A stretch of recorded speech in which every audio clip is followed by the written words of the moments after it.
मेरे लिए बड़ा सौभाग्य है कि विश्व की सबसे बड़ी जनतंत्र लोकतंत्र की जननी में मुझे इस उच्च सदन में अब तीसरे टर्म में सेवा देने का मौका भारतीय जनता पार्टी ने दिया। उसके लिए मैं सदैव आभारी रहूंगा और जो सीखा, जो समझा, जो काम करने का अवसर मिला, उसके ऊपर आज की जो चर्चा है ये वास्तव में हम सबको और ज्यादा उत्साह देगी आगे के लिए भी, कैसे हम देश के निर्माण में अपना अपना योगदान दे सकते हैं। माननीय प्रधानमंत्री श्री नरेंद्र मोदी जी ने कहा था कि हमारी जो लोकतंत्र है ये एक प्रकार से प्रेरणादायी है, सबको प्रेरणा देती है। हमारा जो संविधान है ये हम सबको और इच्छा शक्ति देती है और पार्लियामेंट जो देशवासियों की उमंग है, जो देशवासियों के संकल्प हैं, उसको साझा करने का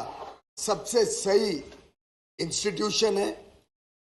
लोकतंत्र को जीवित रखने का, लोकतंत्र को और मजबूत बनाने का अगर कोई सबसे बड़ा एक प्लेटफॉर्म है तो वो हमारा संसद है। माननीय सभापति जी, इस देश के जनता 140 करोड़ लोग हमारे लोकतंत्र को मजबूत बनाते हैं, उसको सफल बनाते हैं। भारत की जो लोकतंत्र की प्रणाली है वो स्वदेशी आधार पर बनी हुई, इसीलिए जब गुलामी से अलग अलग देश मुक्त हुए तो बहुत कम बड़े देश हैं जो आज भी लोकतंत्र के रूप में हैं। अधिकांश देशों में लोकतंत्र टिक नहीं पाया, अलग अलग प्रकार की समस्याएं आई, पर इतने बड़े देश में गुलामी के बाद भी लोकतंत्र दिनों दिन मजबूत होते जाना, ये हम सबका सौभाग्य भी है और उसमें दोनों सदनों ने बहुत बड़ा योगदान दिया है। भारत, जिसको हम सब लोकतंत्र की जननी मानते हैं, इसमें पुराने वैदिक टेक्स्ट में भी जाते हैं तो वहां भी ये शब्द देखने को मिलते हैं। सभा, समिति, संसद, ये शब्द हजारों साल पहले भारत में कहे जाते थे, इस्तेमाल होते थे, सुने जाते थे। ये सिर्फ हमने शब्द नहीं यहाँ पे लिए हैं, उसकी आत्मा भी आज सदन में, लोकसभा राज्यसभा में देखने को मिलती है। और मैं समझता हूं कि उससे ज्यादा हमें दूर जाने की जरूरत नहीं है। अभी अभी माननीय अध्यक्ष G20 की भारत की अध्यक्षता की सफलता की बात कर रहे थे। जो वसुधैव कुटुंबकम की भावना पूरे विश्व में, कि हमारे लिए देश ही नहीं पूरा विश्व एक परिवार है और हम सबकी चिंता करने वाला देश है, ये जो भावना लेके भारत की G20 की अध्यक्षता बहुत सफलतापूर्वक अभी अभी समापन हुई है और लीडर समिट समापन हुआ है और नवंबर 30 को हमारी अध्यक्षता का समय पूरा होगा। हमने अवश्य पूरे विश्व में एक अमिट छाप छोड़ी है भारत की अध्यक्षता की, भारत के नेतृत्व की और प्रधानमंत्री नरेंद्र मोदी जी का जिस प्रकार से आज पूरे विश्व में एक एक्सेप्टेंस बनी है, उनकी लीडरशिप के प्रति जो आस्था देखने को मिलती है, वो पूरे देश को, देशवासियों को गौरवान्वित करती है। माननीय अध्यक्ष जी, कॉन्स्टिट्यूएंट असेंबली जो संविधान सभा आयोजित हुई थी, उसमें भी जो डिबेट्स हुए थे उसका स्तर बहुत ऊंचा था। बहुत कुछ हमें उसमें पढ़ते हैं तो देखने सुनने को मिलता है। बड़े बड़े लोगों ने उस समय जब कॉन्स्टिट्यूएंट असेंबली की डिबेट्स चल रही थी तब कहा था कि दो सदन की आवश्यकता क्या है। बड़े बड़े व्यक्ति जैसे कि माननीय श्री मोहम्मद ताहिर, माननीय श्री शिबन लाल सक्सेना, माननीय श्री लोकनाथ मिश्रा जी ने ओपोज किया था कि दो सेकंड चैम्बर की आवश्यकता नहीं है, एक ही चैम्बर बहुत होगा। लेकिन माननीय श्री गोपाल स्वामी आयंगर, डॉक्टर भारत रत्न डॉक्टर भीमराव अंबेडकर जी और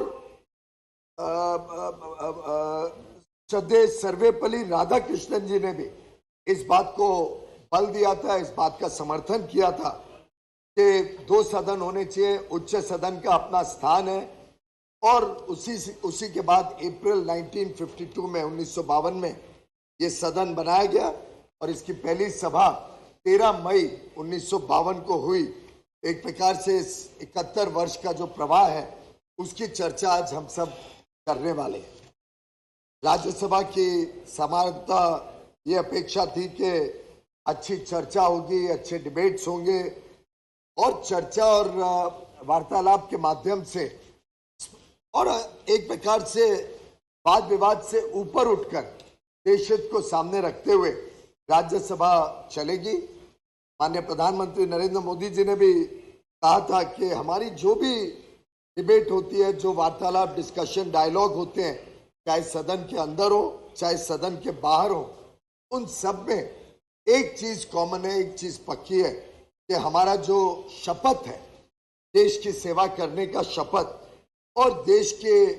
हितों को रक्षा करने का शपथ, हम सब उसको बहुत बल देंगे, सब उसको सर्वोपरि रखेंगे। और मैं समझता हूं उसमें हम सभी ने अपना अपना दायित्व अपने हिसाब से निभाया है। इस 71 वर्ष की प्रवाह में कई सारे महानुभावों ने भारत की संविधान की रक्षा करने के लिए, भारत की लोकतंत्र की रक्षा करने के लिए अपना अपना योगदान दिया। हमारे कई सारे वरिष्ठ चेयरमैन रहे, अध्यक्ष रहे, सभी का नाम ना लूं लेकिन कुछ जो प्रमुख नाम तुरंत ध्यान में आते हैं, डॉक्टर सर्वपल्ली राधाकृष्णन जी, डॉक्टर जाकिर हुसैन जी, justice Hidayatullah, doctor Shankar Dayal Sharma ji, Shri KR Narayan ji, Shri Bhairav Singh Shekhawat जी, हामिद अंसारी जी, श्री वेंकैया नायडू जी और अब हमारे वर्तमान में अध्यक्ष श्री जगदीप धनखड़ जी, सभी ने अपने अपने कार्यकाल में इस सदन की गरिमा बनाई, इस सदन को और नए आयामों पर तक लेके जाने में बहुत अच्छा योगदान दिया। वेंकैया नायडू जी की तो बात याद आती रहती है, तो कई बार व्यंग भी करते थे, कई बार विषय को बहुत अच्छी तरीके से समझाने का प्रयास करते थे। मुझे याद है एक बार उन्होंने कहा था, and I quote, people want the house to discuss, debate and decide 3 Ds. They do not want the other D, that is disruption. और मैं समझता हूं कि हम सब ने अपने अपने तरीके से प्रयास किया है कि सदन अच्छी तरीके से चले और सदन में अच्छी चर्चा के माध्यम से हम देश की सेवा कर पाए। बड़े बड़े बुद्धिजीवी, बड़े बड़े जनता के प्रतिनिधि, कई सारे हमारे मेंबर जो नॉमिनेट होते हैं, बहुत वरिष्ठ महानुभावों ने इस सदन की गरिमा बढ़ाई है और अपना अपना छाप छोड़ी है कि कैसे उनके समय में इस सदन ने काम किया। आज भी हमारे जो नॉमिनेटेड सदस्य हैं, एक से बढ़ के एक अलग अलग क्षेत्र में इन्होंने बहुत देश सेवा की है, बहुत बड़ा योगदान किया है। और मैं समझता हूँ ये भी इस सदन की एक विशेषता है कि अलग अलग प्रकार से, चाहे वो खेल की दुनिया से हो, चाहे आर्टिस्ट हो, फिल्म के दुनिया से, म्यूजिक की दुनिया से, ड्रामा की दुनिया से, अलग अलग बड़े बड़े महानुभाव ने इस सदन में की गरिमा बढ़ाई है। माननीय अध्यक्ष जी, इस सदन ने बहुत सारे बड़े फैसले भी लिए हैं जो जिंदगी भर और देश के लिए बहुत अहम भूमिका निभाते हैं और शायद सदियों सदियों तक याद रखे जाएंगे। कई सारी डिबेट्स, बड़ी अच्छी इंटरेस्टिंग डिबेट्स भी सदन में हुई हैं, चाहे वो अटल जी, अडवाणी जी, सुषमा जी की डिबेट्स हो यहाँ पे, चाहे वो डॉक्टर करण सिंह जी या VP सिंह जी, चंद्रशेखर जी, या हमारे वर्तमान में सदस्य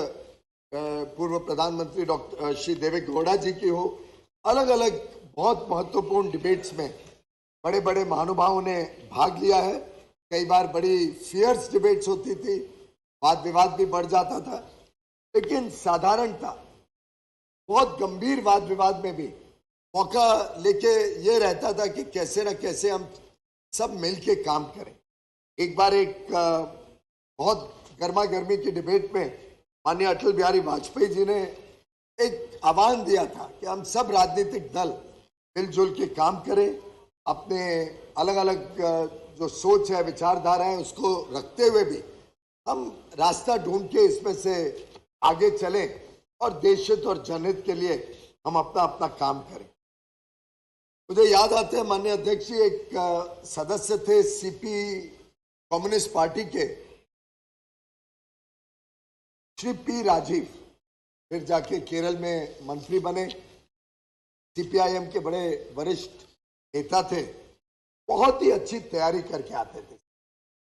और नई नई चीजें जो लगभग हम में से कई लोगों को ध्यान नहीं था कि इस सदन की भी अधिकार क्षेत्र में पड़ती हैं, ऐसे ऐसे नए नए विषय कई बार श्री पी राजीव लाते थे। मैं उनको अभी भी मिलता हूं तो आनंद आता है, चाहे केरल में हो, चाहे कभी वो दिल्ली आए। और इसी प्रकार से अगर हम सब एक दूसरे की आलोचना कर सकते हैं, हम हमारे में मतभेद हो सकता है, पर अगर हम मतभेद से ऊपर उठें और मतभेद को शालीनता के साथ रखते हैं, तो मैं समझता हूं कि जो हमारे पुराने सदस्यों ने यहाँ पे एक हमें उदाहरण के रूप में अच्छी अच्छी बातें दिखाई और वर्तमान में भी सदस्य एक प्रकार से मिलजुल के काम करने के पूरा कोशिश करते हैं, ये देश को तेज गति से आगे लेके जाने में अपनी महत्वपूर्ण भूमिका निभाएगा। माननीय अध्यक्ष जी डॉक्टर सर्वपल्ली राधाकृष्णन जी ने 1955 में एक बात रखी थी और मैं कोट करना चाहूंगा। ये 1955 की बात है, लगभग 68 साल पहले की बात आज भी इस सदन में गूंजे तो कितनी रेलेवेंट होगी। डॉक्टर राधाकृष्णन ने कहा था, we want to maintain good name and dignity of this house. I do not want it to be said that sometimes these discussions suggest that we are not behaving like serious, responsible MPs, but rather like irresponsible professional agitators. अलग अलग तरीके से अपने वरिष्ठ नेताओं ने हमें बहुत कुछ सिखाया है, समझाया है, लेकिन मेरा विश्वास है कि हम सबकी भावना और हम सबका मन यही बोलता है कि सदन अच्छी तरीके से चल के इस देश में नई नई चीजें कैसे इस देश को और आगे बढ़ाएं। इस अमृत काल में तो माननीय प्रधानमंत्री जी ने हम सबको एक आह्वान दिया है कि भारत एक विकसित देश बने, उसमें हम सबका अपना अपना रोल रहेगा। विपक्ष का भी उतना ही अहम रोल है कि वो नियंत्रण में रखे सरकार को, सरकार का रोल है कि वो नए नए कानून, नए नए योजनाएं, नए नए तरीकों से देश की दिशा और दशा आगे बदले। और मुझे लगता है कि सभी माननीय सदस्य भली भांति अपनी अपनी जिम्मेदारियों को निभाने का पूरा प्रयास कर भी रहे, आगे भी करते रहे। कई बार अगर मेमोरी में जाए तो अटल जी की जो कविता सुनाने की आदत थी, कई बार वो कविता में चल पड़ते थे। माननीय अरुण जेटली जी जो लीडर ऑफ द हाउस भी रह चुके हैं, उसके पहले लीडर ऑफ द ऑपोजिशन भी रह चुके हैं, उनका कटाक्ष बड़ा शार्प होता था और अपने तरीके से बहुत विटिली, बहुत अच्छी तरीके से वो विषय को रखते थे। जैसे उन्होंने कहा था, this is the new normal. इस प्रकार के अलग अलग उनके भी हमारे पास बहुत सुंदर यादें हैं। माननीय वेंकैया नायडू जी के तेलुगु में प्रोवर्ब्स देने की आदत थी, बीच बीच में वो याद करते थे। माननीय गुलाम नबी आज़ाद जी शेर व शायरी में काफ़ी माहिर थे, निकल पड़ते थे। कई बार माननीय खड़गे जी भी आजकल शेर व शायरी बहुत करने लग गए हैं। पर ये सदन की गरिमा रही है कि हम सब कई बार गर्मा गर्मी में भी विषय को बहुत सुंदर तरीके से संभाल लेते हैं, आगे बढ़ते हैं और इसी से लोगों का दिल भी जीतते हैं। माननीय अध्यक्ष जी, मुझे याद है जब माननीय प्रधानमंत्री जी ने गुलाम नबी आजाद जी को उनकी टर्म खत्म होने पर फेयरवेल स्पीच में याद किया था, उन गुलाम नबी जी का और प्रणब दा का, माननीय पूर्व महामहिम राष्ट्रपति जी श्री प्रणब मुखर्जी जी का जो काम सरकार में रहते हुए एक विपक्षी सरकार गुजरात में थी, उस समय भी किस प्रकार से उन्होंने गुजरात के लोगों को कश्मीर से पुनः वापस जाने के लिए मदद की जब आतंकवाद चरम सीमा पे था। उस समय के जो अनुभव प्रधानमंत्री जी ने यहीं से बताए थे, एक प्रकार से हम सबको एक संदेशा देता है कि हमने सबने अच्छी बातें याद करके अच्छी चीजें करने के लिए अपना अपना प्रयास करना चाहिए। प्रधानमंत्री जी ने तो वास्तव में ये भी कहा था कि मैं सैल्यूट करता हूं गुलाम नबी आजाद जी को और आगे भी मैं आपसे सलाह मशुरा करते रहूंगा। और यही एक मित्रता की भावना से हम सभी सत्ता दल या विपक्ष इस मित्रता की भावना से आगे भी काम करते रहेंगे, ये हमारा सबका विश्वास है। और एक प्रकार से सदन की गरिमा उसी में होगी कि हम देशहित और जनहित को अगर सर्वोपरि रखते हैं तो स्वाभाविक रूप से सदन की भी गरिमा बढ़ते जाएगी और अच्छा काम होते जाएगा। वैसे मुझे याद आता है जब मैं पहली बार मेडन स्पीच देने के लिए उठा था, मैं नया नया सदस्य था, जुलाई 2010 की बात है और माननीय पूर्व प्रधानमंत्री मनमोहन सिंह जी जहां अब बैठे उसी के बाजू में नासिर हुसैन की सीट पे, जहां तक मुझे याद है मैं वहां पे बैठा था और माया सिंह जी हमारी चीफ विप थी, आई बोला कि परसों तुम्हें IRDA और सेबी का कुछ वाद विवाद चल रहा था, डॉक्टर मनमोहन सिंह प्रधानमंत्री थे और प्रणब दा वित्त मंत्री थे, तुम्हें उसकी डिबेट को शुरू करना है। और मैं एकदम हैरान हो गया, 2 ही दिन हुए थे मुझे सदन में आए, शायद तब तक तो कुर्ता पजामा और जैकेट भी नहीं सिलवाया था, जब माया सिंह जी ने कहा कि 2 दिन बाद तुम्हें ये डिबेट शुरू करनी है। और मैं भी थोड़ा परेशान हुआ, मैं उसी दिन रात को मुंबई गया, तो ये सब्जेक्ट भी मेरे लिए नया था, इंश्योरेंस या के बारे में बहुत ज्यादा जानकारी नहीं थी, सेबी तो समझता था, फिर भी वाद विवाद समझने के लिए पूरे 2 दिन, उस दिन से लेके अगले दूसरे दिन तक दिन रात रिसर्च करते रहे और पूरी समझी कि क्या ये विषय है, क्या समस्या है, क्या विवाद है। और इसके मुझे फायदा भी हुआ, उसमें मुझे कई चीजें मालूम पड़ी कि जो निजी इंश्योरेंस कंपनियों की पॉलिसीज होती हैं वो कैसे एक तरफा होती थी उस समय। मुझे विश्वास है अब तो बहुत बदलाव आ गया होगा, पर नई नई इंश्योरेंस कंपनीज आनी शुरू हुई थी और एक तरफा पॉलिसीज होती थी। तो उसका मुझे व्यक्तिगत लाभ तो ये हुआ कि मैंने कई मेरी पॉलिसीज कैंसिल कर दी जो निजी कंपनियों की ली हुई थी, जब ध्यान में आया कि कैसे वो हमारे खिलाफ, उपभोक्ता के खिलाफ जाती थी।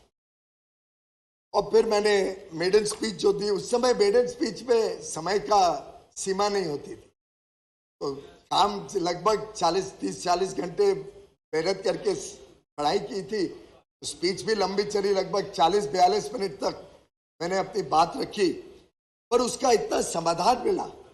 जब उस समय के माननीय वित्त मंत्री ने उस स्पीच के बाद जब डिबेट पे रिप्लाई कर रहे थे, एक प्रकार से कुछ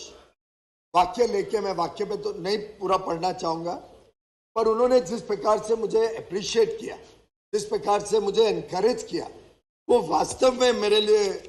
मेरे स्मरण में जिंदगी भर रहेगा। और उस समय उनकी बात में जो भाव था, जो एक प्रकार से एप्रिसिएशन में उन्होंने कहा कि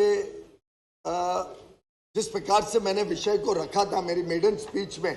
और पूरे सब्जेक्ट को स्टडी किया था, वो आगे चल के मुझे पार्लियामेंट की सेवा करने में मदद करेगा। उन्होंने यहां तक कहा था, this is the chamber, this is the system where we agree to disagree, there will be divergence of views, there will be differences of opinion, and through these divergences, through these differences of opinion, through discussion, we will arrive at a solution. ये उनका वाक्य मेरे लिए जिंदगी भर एक प्रकार से दिशा दिखाता है कि कैसे हमने आगे चल के अपनी अपनी बात भी रखनी है, दूसरों की बात से भी सीखना है। मुझे याद आता है डॉक्टर मनमोहन सिंह जी हैं सामने, एक बार एक कैश फॉर वोट्स का स्कैंडल हुआ था, उसके ऊपर बड़ा गंभीर चर्चा भी चल रही थी। तो माननीय मनमोहन सिंह जी ने उर्दू के शायर मिर्जा गालिब जी को कोट किया था, हमको है उनसे वफा की उम्मीद जो नहीं जानते वफा क्या है। और उसी समय तुरंत माननीय सुषमा स्वराज जी जो उस तरफ बैठी थी, उन्होंने जवाब में कहा, कुछ तो मजबूरियां रही होंगी, यूं ही कोई बेवफा नहीं होता। ये जो भावना थी दोनों तरफ, ये वास्तव में सदन की गरिमा बढ़ाती थी। और ये है जो छाप, मैं समझता हूं, जो यादें हम यहां से लेके जब नए सदन के नए प्रांगण में जाएंगे, नए वास्तु में जाएंगे, तब ये यादें लेके मैं समझता हूं हम सभी प्रयास करेंगे कि और अच्छी तरीके से हम आगे अपना अपना काम कर सकें। अटल जी ने एक बार मई 1996 में अपने भाषण में, एक बहुत ही ऐतिहासिक भाषण में कहा था, सत्ता का तो खेल चलेगा, सरकारें आएंगी जाएंगी, पार्टियां बनेंगी बिगड़ेंगी, मगर ये देश रहना चाहिए, इस देश का लोकतंत्र अमर रहना चाहिए। और मैं समझता हूं कि हम सब ने कभी ना कभी रिकनसाइल करना पड़ेगा कि परिस्थितियां बदली है और हम कोई भी एंटाइटल नहीं। ये जो सेंस ऑफ एंटाइटलमेंट कई जगह पे देखने को मिलता है, कई जगह पे अनुभव होता है, उससे जब देश उठेगा तो मैं समझता हूं हम सही माने में देश की सेवा में और अच्छा काम कर सकेंगे। छोटी छोटी प्रतीक होते हैं, जैसे लाल बत्ती खत्म कर दी गई थी सब मंत्रियों की, छोटे प्रतीक, लेकिन बहुत बड़ा मैसेज देश को कि सेंस ऑफ एंटाइटलमेंट किसी के लिए भी इस देश में अब नहीं चल सकता। 2014 में हमारी सरकार बनी, वो भी एक ऐतिहासिक मौका था क्योंकि पहली बार गैर कांग्रेसी सरकार पूर्ण बहुमत के साथ देश ने चुन के भेजी थी। कई सारे बड़े लैंडमार्क लेजिस्लेशंस पास किए गए हैं सदन में 2014 से अभी तक, जिसका देश की विकास यात्रा में और सामाजिक समरसता, समाज को और आगे लेके जाने में बहुत बड़ा योगदान है। मैं समझता हूँ कोई भी इस बात को इनकार नहीं कर सकता कि 9 वर्ष का समय एक बड़ा ट्रांसफॉर्मेटिव, देश के बदलाव का समय रहा है। आज भारत विश्व की 5वीं सबसे बड़ी अर्थव्यवस्था बनी है, माननीय प्रधानमंत्री नरेंद्र मोदी जी के नेतृत्व में, माननीय वित्त मंत्री निर्मला जी के नेतृत्व में, और हम सब ने एक प्रकार से उस प्रवाह में 100 वर्ष लोकतंत्र के मनाएंगे। माननीय अध्यक्ष जी, जब हमने 5 अगस्त 2019 में आर्टिकल 370 और 35A को समाप्त करने का एक बड़ा ऐतिहासिक निर्णय इस सदन में लिया, सही माने में एक प्रकार से देश को जोड़ने के लिए,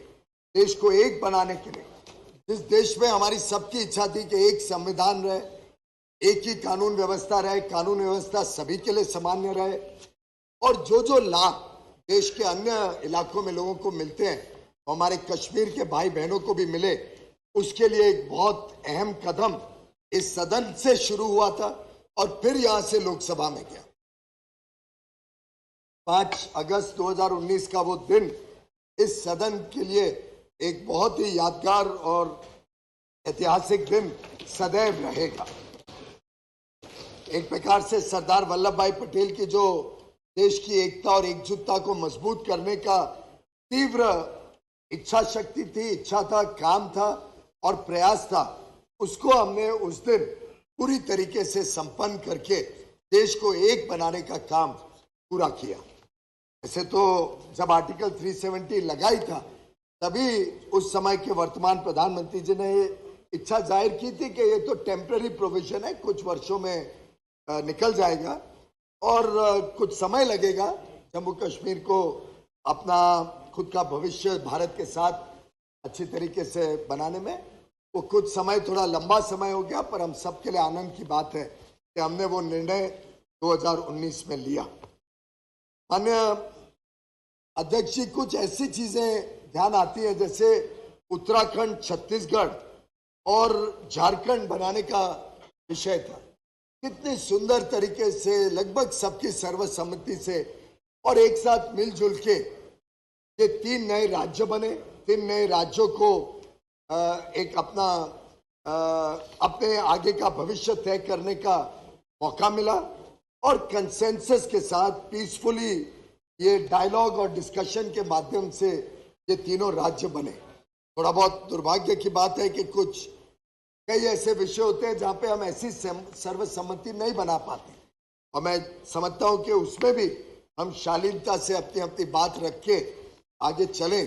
तो ज्यादा अच्छा रहेगा। मुझे याद है मैं भी इस सदन में था जब तेलंगाना का नया राज्य बना। वो दृश्य शायद एक भद्दे के रूप में, एक बहुत खराब उदाहरण के रूप में इस देश के स्मरण में रहेंगे और मैं उम्मीद करता हूं कि आगे कभी हमारे नए भवन पे कभी ऐसा दृश्य देश और दुनिया को देखना ना पड़े। माननीय अध्यक्ष जी, 2017 में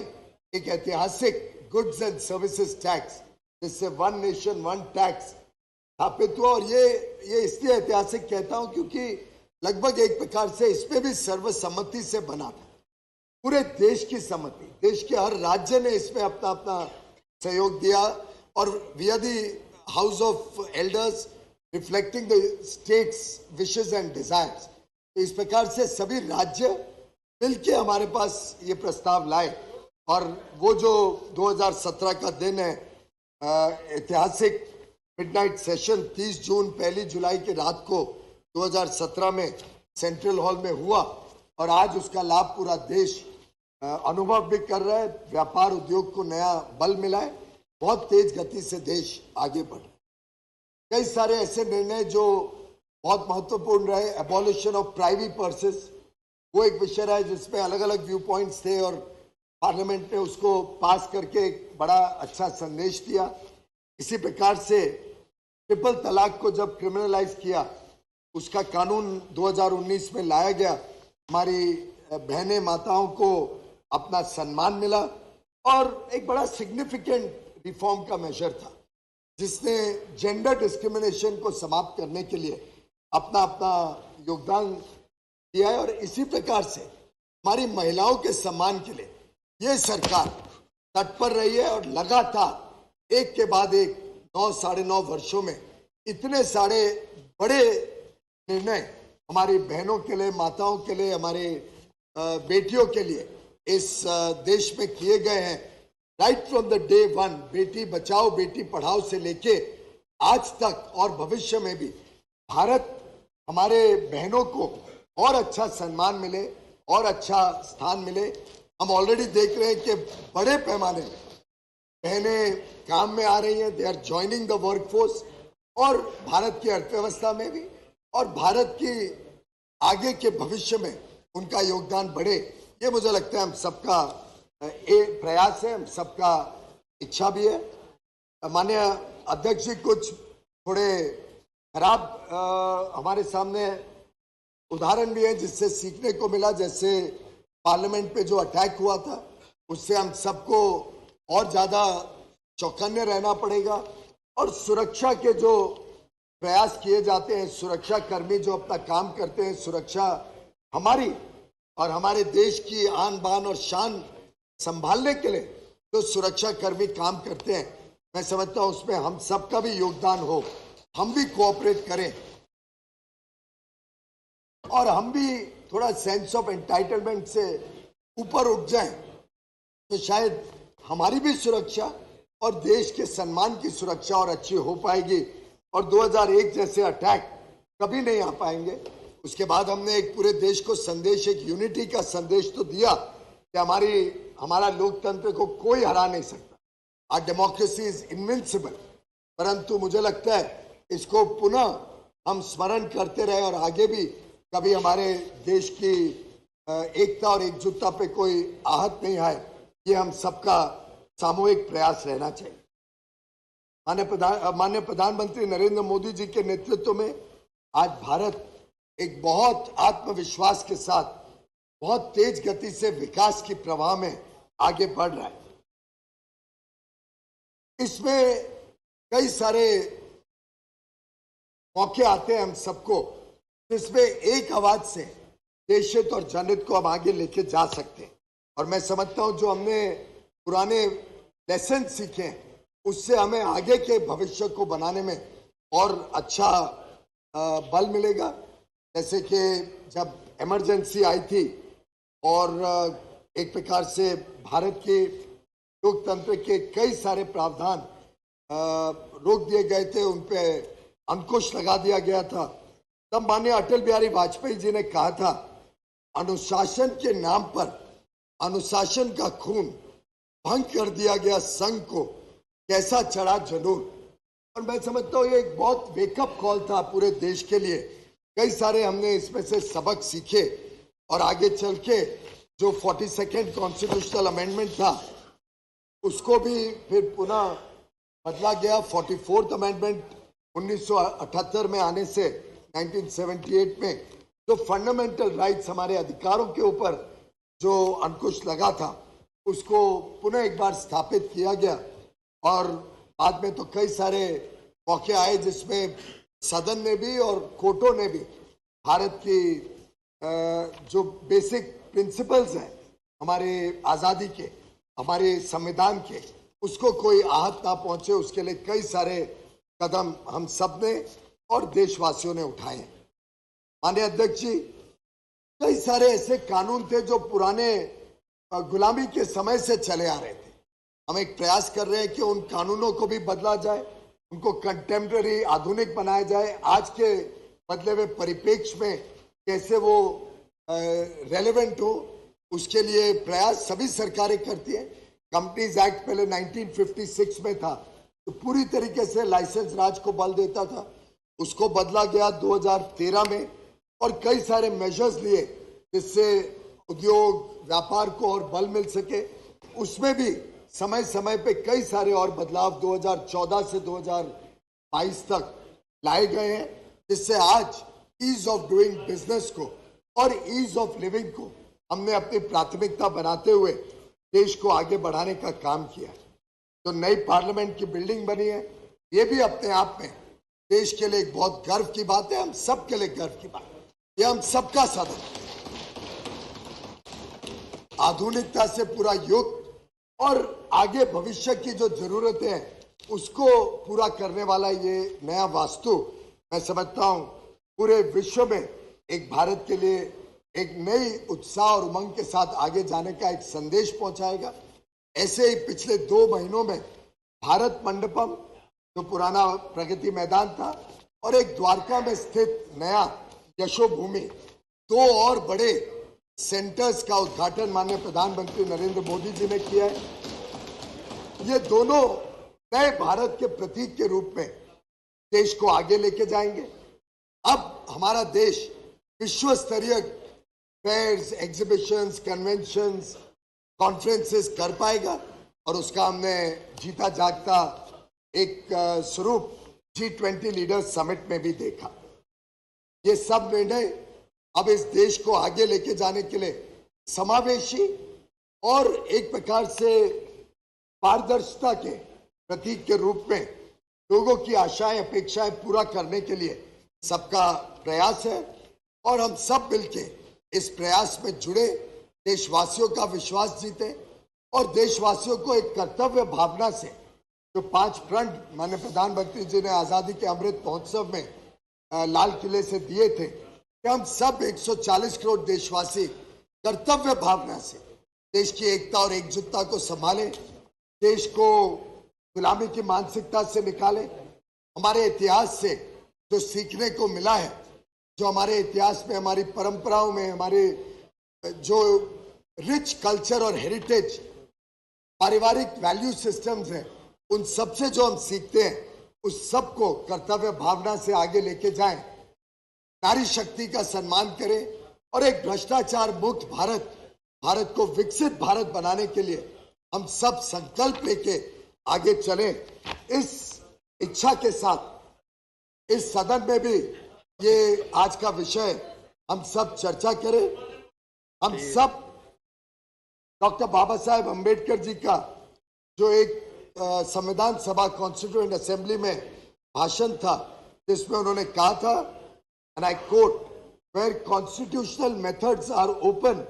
there can be no justification for unconstitutional methods. मैं समझता हूं ये एक बड़ा अच्छा वाक्य है जो हम सबको याद दिलाता रहते हैं कि आगे चल के भी ये सदन अपनी गरिमा रख के, इतिहास के पन्नों से बहुत कुछ हमें सीखने मिला। हमारे सबके अपने अपने अनुभव रहे, अच्छे अच्छे विचार आते हैं जब हम पुराने दिन इस सुंदर सदन में याद करते हैं। इस बहुत महत्वपूर्ण कक्ष में जो जो पल गुजारे हम सब ने मिलके, उन सबको जब यादगार के रूप में हम संवारे। लेकिन जब नए भवन में जाते हैं, नए वास्तु में जाते हैं, नई सोच के साथ इस देश की दिशा और दशा को नया रूप देने के लिए, भारत के 140 करोड़ लोगों की आशाएं अपेक्षाओं को पूरा करने के लिए हम सब संकल्प लेके प्रतिबद्धता के साथ नए सदन में प्रवेश करेंगे कल। उसके लिए मैं आप सभी को तहे दिल से बहुत बहुत बधाई देता हूं और नए सदन पे शुभकामनाएं देता हूं। धन्यवाद। धन्यवाद माननीय पीयूष गोयल जी। अब लीडर ऑफ अपोजिशन माननीय श्री मल्लिकार्जुन खड़गे जी।